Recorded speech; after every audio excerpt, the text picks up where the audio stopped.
નમસ્કાર દર્શક મિત્રો, લોકમંચમાં આપનું સ્વાગત છે। લોકમંચમાં આજે ચર્ચા કરી રહ્યા છે, દેશના રાજનીતિની વાત કરી રહ્યા છે, કારણ કે ફરી એકવાર મોદી સરકારની વિરુદ્ધમાં વિપક્ષનો જાણે કે મોરચો જોવા મળી રહ્યો તેવું જોવા મળી રહ્યું છે। આજે સોનિયા ગાંધીની આગેવાનીની અંદર કુલ 15 જેટલી રાજકીય પાર્ટીઓના નેતાઓની એક બેઠક જોવા મળી હતી, જેમાં આમ આદમી પાર્ટીને બીએસપી જે છે બસપા, જેને આમંત્રણ આપવામાં નહોતું આવ્યું।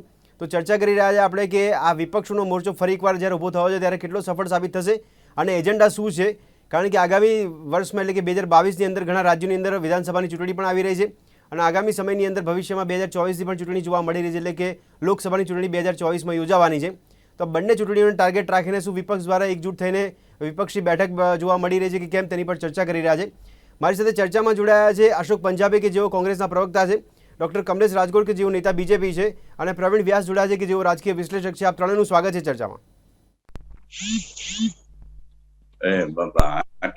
જી અશોકભાઈ, આપને અવાજ આવે છે મારો? હા, મને આવે છે, સંભળાય છે। અશોકભાઈ, મારો સવાલ આપને છે કે વિપક્ષ ફરી એકવાર બેઠક કરીને નિષ્ફળ પ્રયાસ શા માટે કરી રહ્યું છે મોદી સરકાર વિરુદ્ધ?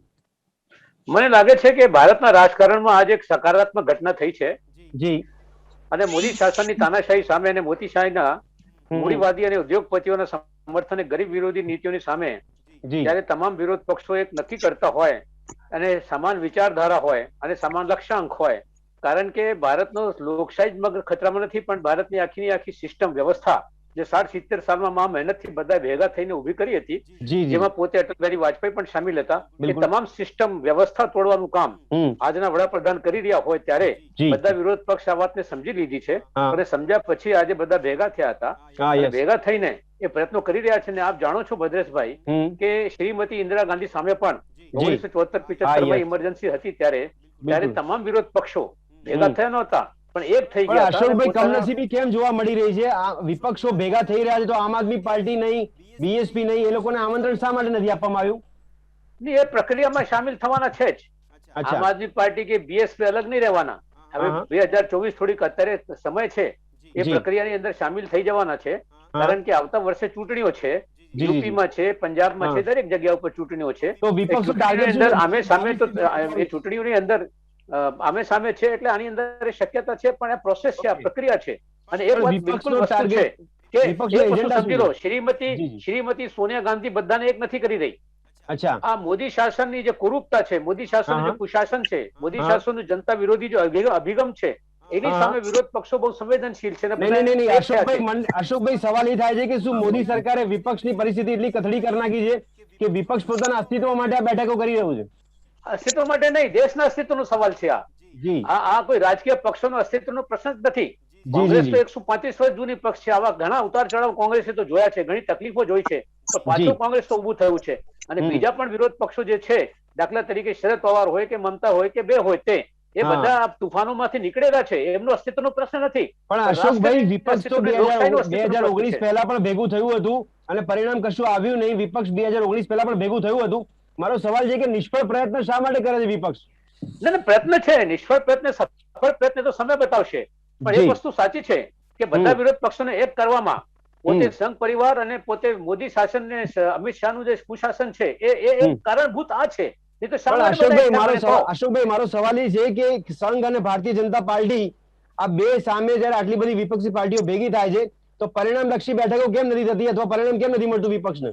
પરિણામ આવશે, એક બેઠક કે બે બેઠક નથી આવતું। આપ જાણો છો કે જુદા જુદા રાજકીય પક્ષો છે, જુદા જુદા રાજકીય હિતો પણ હોઈ શકે, પણ એક વાતમાં તમે જોઈ શકો છો કે પેગાસસ જાસૂસી જે થઈ આપણા દેશની અંદર, આપણા દેશની સરકારે ઇઝરાયલની સંસ્થાને કામ સોંપેલો, પૈસાથી કામ સોંપેલો, અને દેશની અંદર 300 થી વધુ લોકોની જાસૂસી કરવામાં આવી। અશોકભાઈ, સાબિત થયું નથી?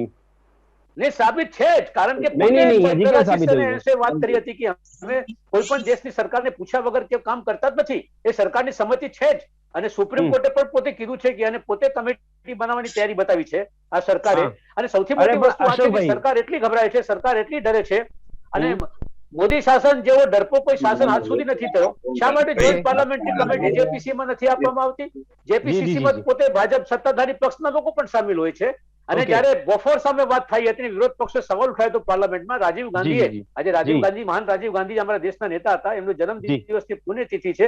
રાજીવજીએ લોકશાહીને માન્યતા આપીને અને ત્યાં જેપીસીસી ને કામ સોંપેલો, બોફોર્ડ નો સવાલ છે એને તપાસ સોંપેલી. શા માટે મોદી સરકાર ડરે છે? કેમ જેપીસી ને નથી આપતા? કમલેશભાઈ, તમે પેગાસસ પર ડરો છો કેમ? તમે જેપીસીસી ની માંગ નથી, અહીંયા વિપક્ષ કરી રહ્યો છે, વિપક્ષ નું સાંભળતા કેમ નથી?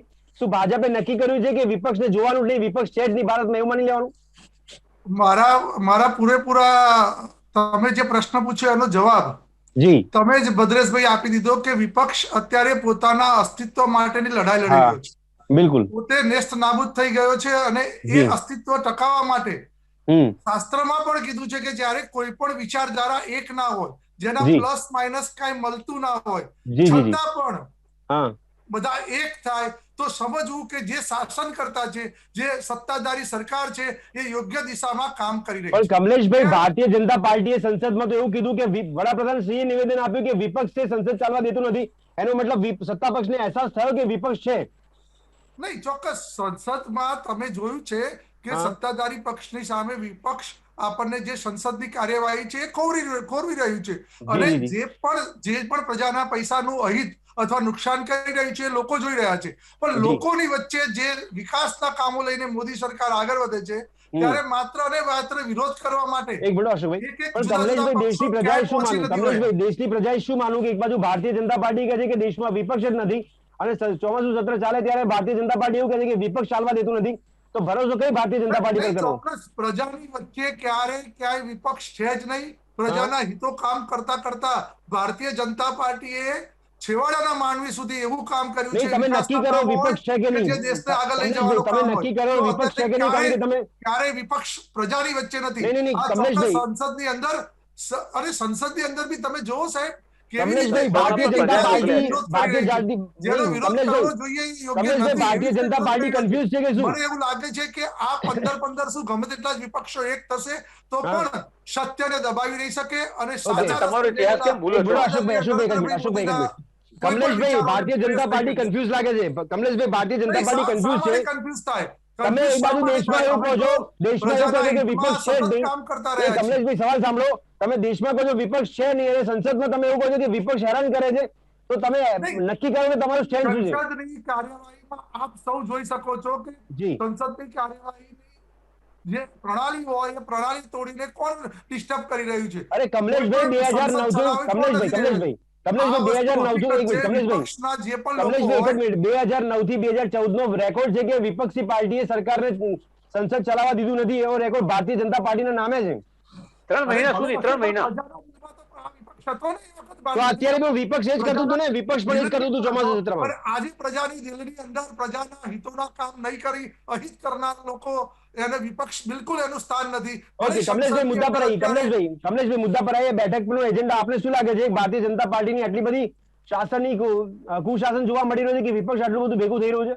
નહીં, વિપક્ષને ભેગા થવાની ફરજ એટલા માટે પડી છે કે કોઈ પણ કામ હોય, મોદી સરકાર પ્રજાના હિતનું સારું કામ કરે, ગુજરાતનું કરે કે દેશનું કરે, પરંતુ વિપક્ષને કમલેશભાઈ સવાલનો જવાબ આપજો મારા.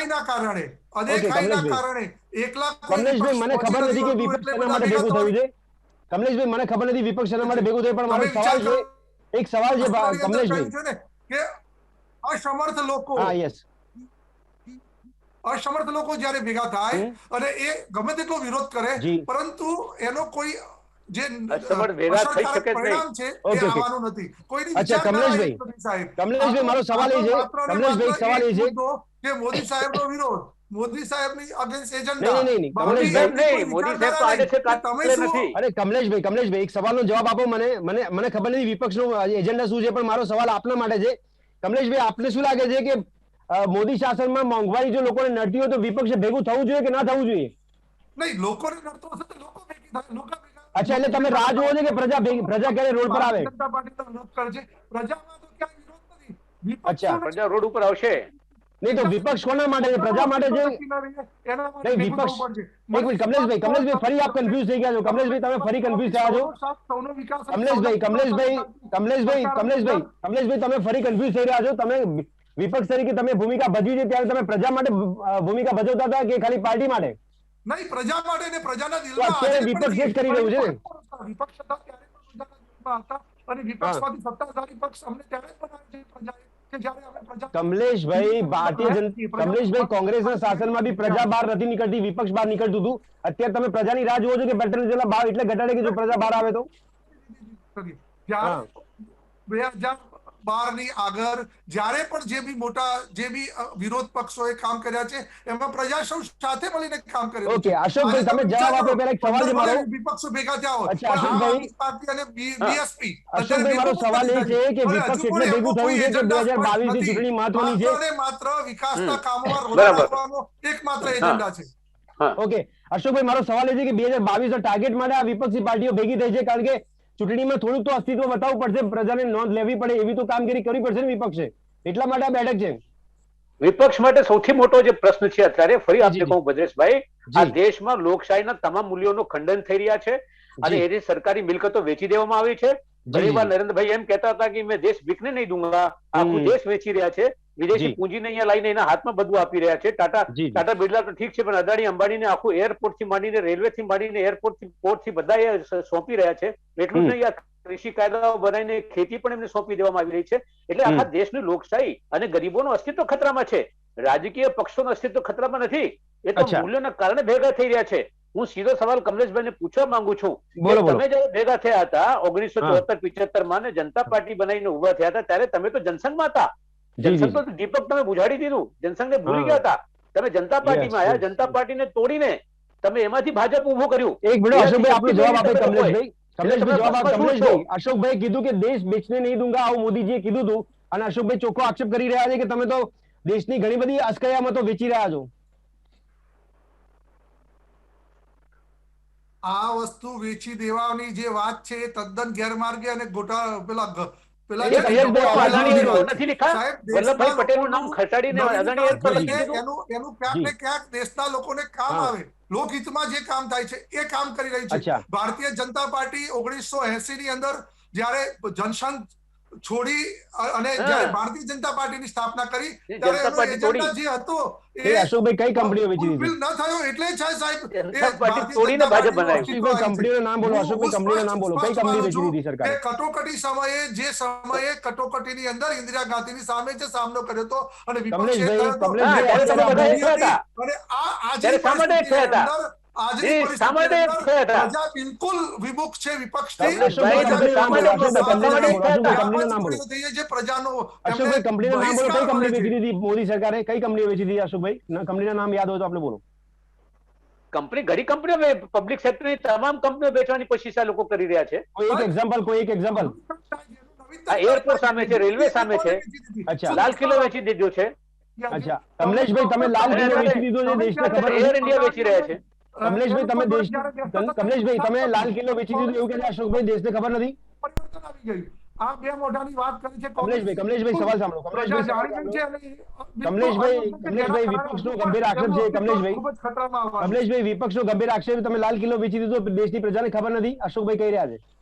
ભાઈ લાલ કિલ્લો વેચી દીધો છે એવું જો આ પ્રજામાં આ ગોટાળો એટલે પેલું છે ને જુઠ્ઠાણા ફેલાવવાની કેમ વાત વેચ્યું તમે? કેમ કોંગ્રેસ વેચ્યું? કરી છે. ક્યારે કેમ લાલ કિલ્લો તમે નથી વેચી દીધું? હવે લાલ કિલ્લાનું પ્રાઇવેટાઇઝેશન કેવી રીતે કર્યું છે? શું પ્રજાના હિતમાં? પ્રજા ક્યાંય જઈ શકતી નથી? તમે જે કરો પ્રજાના હિતમાં. પણ જાય છે. એરપોર્ટ વેચી દો છો, રેલવે વેચી નાખો છો. એનું સમાન અને અસ્તિત્વ અને સન્માન જળવાય એ રીતેનું કામ કર્યું છે.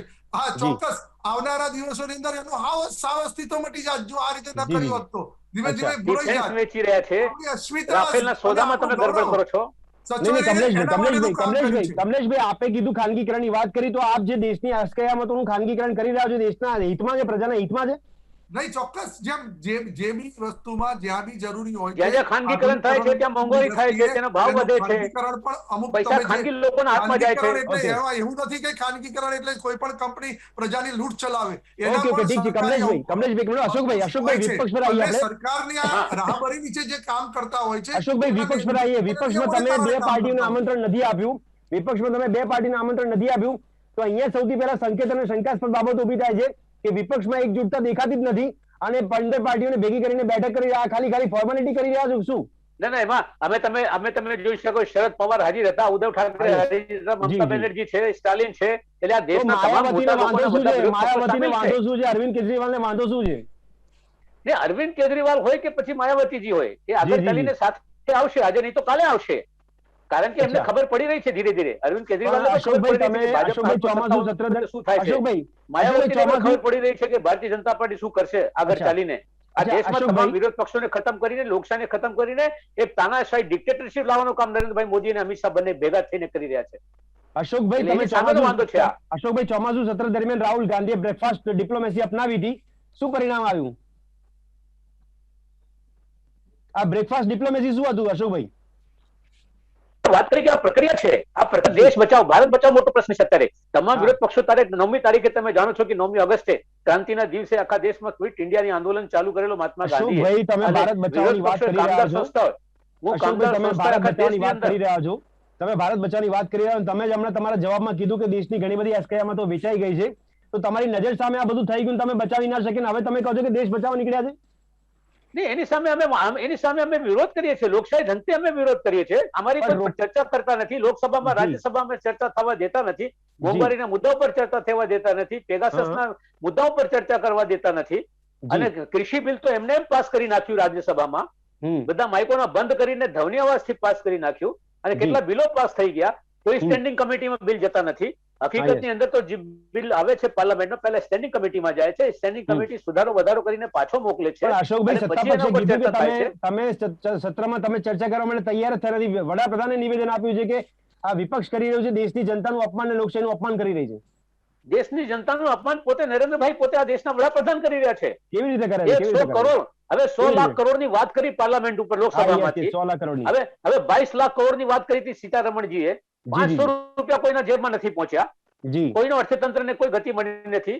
હવે નરેન્દ્રભાઈ મોટી મોટી વાતો પાર્લામેન્ટમાંથી, લોકસભામાંથી ત્યાં ઉભા થઈને લાલ કિલ્લામાંથી કહે છે 100 લાખ કરોડ રૂપિયા આપીશ. કોને આપીશ ભાઈ? કોના લઈ લીધા તમે? અચ્છા, કમલેશભાઈ, દેશને મિસગાઈડ કરવાનું કામ તો પોતે આ દેશના વડાપ્રધાન કરી રહ્યા છે. કમલેશભાઈ પૂછીએ 100 લાખ કરોડ ક્યાંથી આવે સરકાર પાસે? કમલેશભાઈ, સવાલ એ છે કે કોરોના કાળને કારણે મોટા ભાગની રાજ્ય સરકારો એવું લેખિતમાં જવાબ આપ્યો છે કે રાજ્ય સરકારો પાસે ભંડોળ નથી, તો કેન્દ્ર સરકારે જે આજે 100 લાખ કરોડની વાત કરી, તો આ ભંડોળ ભેગું ક્યાંથી થયું?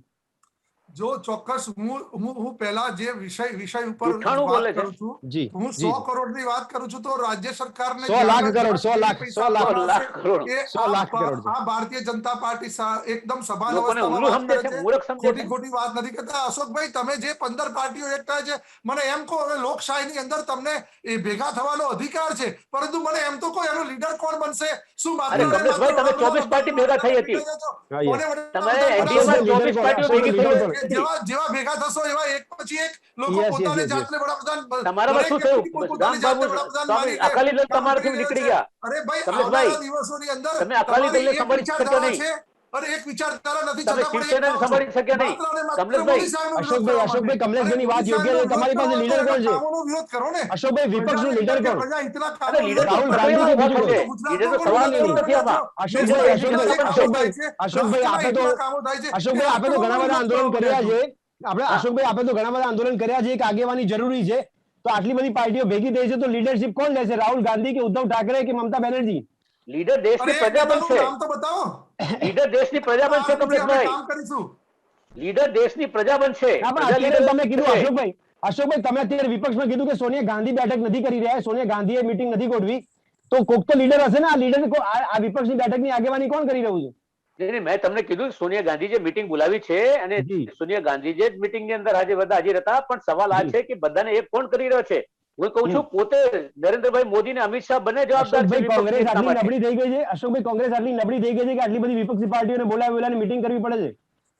જે નબળીનો કયા સવાલ છે? આ દેશનું પ્રશ્ન આવે તો પછી કોંગ્રેસ પક્ષ સામે મહિમાનો કોઈ સવાલ થતો નથી. આ દેશનો સવાલ છે. અભૂતપૂર્વ ખતરો ભારતની લોકશાહી સામે છે.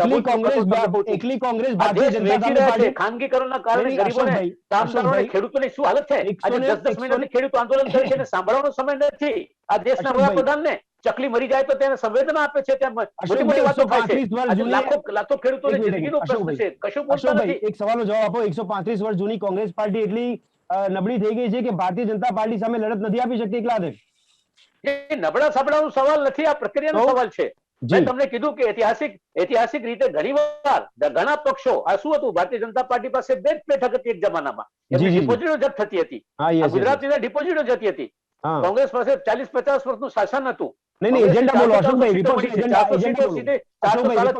નરેન્દ્રભાઈ 100 વર્ષમાં પહોંચી નહીં શકશે, એટલે રાજીવ ગાંધીને સીટો મળી હતી. એ સવાલ નથી. વિપક્ષનો એજન્ડા, સવાલ વિપક્ષનો એજન્ડા, વિપક્ષનો સીધો એજન્ડા ભારત બચાવો. આ દેશની લોકશાહી ખતરામાં છે. ખાનગીકરણના કારણે આ દેશમાં જે મહા મહેનતથી આ દેશના પબ્લિક સેક્ટરને ઊભું કરવામાં આવેલું, આ દેશની તમે જેવો તમામ સિવિલ હોસ્પિટલો ખાનગી હાથો વેચી દેવામાં આવી રહી છે. આ રેલવે વેચવામાં આવી રહી છે, એરપોર્ટ વેચવામાં, પોર્ટ વેચી દેવામાં આવી રહ્યા છે. ડિફેન્સ સેક્રેટરી વેચી 100% ડિફેન્સની અંદર. અશોકભાઈ સવાલ સાંભળી લો કે 2014 પહેલા જયારે મોંઘવારી હોય, ગરીબી હોય કે કૌભાંડ હોય, એના માટે જે આંદોલન થયું એમાં કોંગ્રેસથી બચાવવા માટે લોકોએ આંદોલન કર્યું અને કોંગ્રેસની સત્તા ગઈ. હવે કોંગ્રેસ વિપક્ષો સાથે ભેગી થઈને એવું કહે છે કે અમે ભારત બચાવવા નીકળ્યા છે, તો તમે કોનાથી ભારત બચાવવા નીકળ્યા છો? ભારત બચાવવા આ લોકો છે, આ નરેન્દ્રભાઈ અને અમિત શાહ, આ બંનેની જોડી ભેગી થઈને ભારતીય જનતા પાર્ટીનો સાથ લઈને આ દેશમાં મોટા મોટા ઉદ્યોગપતિઓને આપના કોંગ્રેસ સમયના છે ને, કોંગ્રેસ માટે જે મુદ્દા બીજેપી ઉપાડ્યા હતા એ મુદ્દા અત્યારે તમે ઉપાડી રહ્યા છો. બિલકુલ એ મુદ્દા નથી, એ મુદ્દા નથી. સૌથી મોટો મુદ્દો લોકશાહીનો છે અત્યારે. લોકશાહી બચાવ. ખાનગીકરણનો મુદ્દો ત્યારે નહોતો ભદ્રેશભાઈ. ખાનગીકરણની સૌથી મુદ્દો અત્યારે છે. અત્યારે તમામ દેશની મિલકત વેચી દેવામાં આવી રહી છે. તમે મને કહો રાફેલના નામ ઉપર આ દેશની અંદર હિન્દુસ્તાન એટમ લિમિટેડ ને ખતમ કરી દેવામાં આવી. શક્ય લાગે છે અશોકભાઈ, શક્ય લાગે છે કે બીજેપી મુક્ત ભારત તમે કરાવી શકશો અથવા તમે સફળ થશો? બીજેપી નો સવાલ નથી. બીજેપી છે આજે, કાલે નથી. આ વિચારધારાની લડાઈ છે. અમે ભારત માતાને બચાવવા માંગે છે. ભારત માતાની લોકતંત્રની અસ્મિતાનો સવાલ છે. આ ભારત માતાને વેચી રહ્યા છે. જો અફઘાનિસ્તાનમાં શું થયું, કાચું કપાઈ ગયું ને આખું. અફઘાનિસ્તાનમાં તાલિબાનો કબજો કરી લીધો, ભારત સરકારને ખબર નથી પડી. કમલેશભાઈ જવાબ આપો. ભારતીય જનતા પાર્ટી દેશને બચાવવા માટે નીકળ્યા છે વિપક્ષ? નહીં, ચોક્કસ જો દેશને બચાવવા નીકળ્યા હોય તો અમે એમની સાથે છીએ. અફઘાનિસ્તાનમાં શું થયું બહુ મોટી વાત થઈ ગઈ.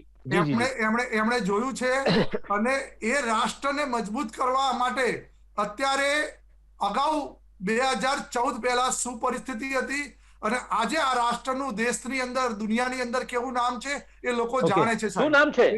શું નામ છે? આપણે નેપાળ આપણી જોડે નથી, શ્રીલંકા આપણી જોડે નથી, બાંગ્લાદેશ આપણી જોડે નથી. તમે લોકો જે તમામ આપણા પડોશીઓ આપણી સાથે. ચલો ઠીક છે અશોકભાઈ, કમલેશભાઈ, ઓકે કમલેશભાઈ, અશોકભાઈ એ સમયની અવધિ નડી રહી છે, આ ચર્ચાને સમાપ્ત કરવી પડશે અને વિપક્ષો પણ બેઠક પર કરીને કયા પ્રકારનો એજન્ડા બનાવે છે પણ જોઈ રહ્યો. ઠીક છે કમલેશભાઈ, ઠીક છે. કોઈ પણ દેશ આજે ઓકે કમલેશભાઈ, સમય ઓછો પડી રહ્યો છે. ઓકે કમલેશભાઈ, અશોકભાઈ સમય ઓછો પડી રહ્યો છે, ચર્ચાને સમાપ્ત એ કરીશું. દર્શક મિત્રો, આપણે જોવું રહ્યું કે વિપક્ષ જે બેઠકો કરી રહ્યું છે, વિપક્ષ દ્વારા કયા પ્રકારનો એજન્ડા ઉભો કરવામાં આવે છે, વિપક્ષ કહી રહ્યું છે કે અમે લોકશાહીને બચાવવા માટે નીકળ્યા છે, બચાવવા માટે નીકળ્યા છે. તો જોવું રહ્યું કે ભારતીય જનતા પાર્ટી સામે વિપક્ષ એકજૂટ થાય છે ત્યારે પરિણામ શું મળે છે. કારણ કે ભૂતકાળમાં પણ 2019 પહેલા પણ વિપક્ષો એકજૂટ થયા હતા, આખરે પરિણામ મળ્યું ન હતું. હવે પ્રજાના સથવારે પરિણામ વિપક્ષને મળે છે કે કેમ તે પણ જોવું રહ્યું. આ ચર્ચાને સમાપ્ત કરે છે. આ ચર્ચામાં આ બંને ભાગ લીધો તે બદલ આપનો ખૂબ ખૂબ આભાર. તો ફરી મળીશું દર્શક મિત્રો લોકમંચમાં એક નવા વિષય પર ચર્ચા કરવા માટે. ત્યાં સુધી રજા આપશો. નમસ્કાર.